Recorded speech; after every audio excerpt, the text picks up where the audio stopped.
কর্পূর মিশ্রিত তাবুক গোবিন্দ সেবায় দিবি আর একটি কথারে তুলসী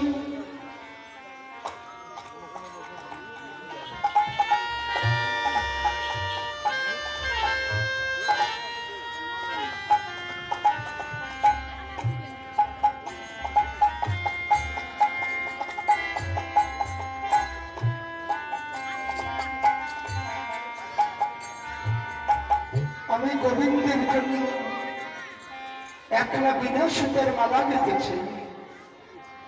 এই মালাখানা এই গোবিন্দের গলায় পরিয়ে দেব। তুলসী বললেন, রাধে মালার আবার কি দরকার, সেবা দিনে তো হয়। রাধারানী বললেন, তুলসী তোর যে চঞ্চল মা, চঞ্চল মনে গোবিন্দ নাহি করে।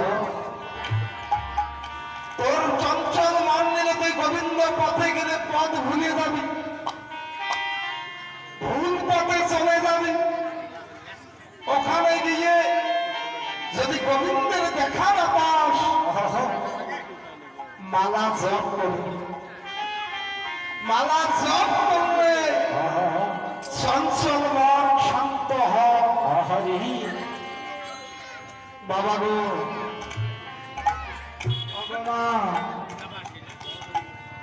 যে মায়েরা যে বাবারা ভজন করে দিয়েছে, মালা জপের সাধারণ কথা নয়। মালা জপ করবেন, চঞ্চল মন শান্ত হবে। মন যখন শান্ত হবে, স্থির ঠিক হবে, সঠিক পথ বাহির হবে। ওই পথে গেলে ভগবানের দর্শন।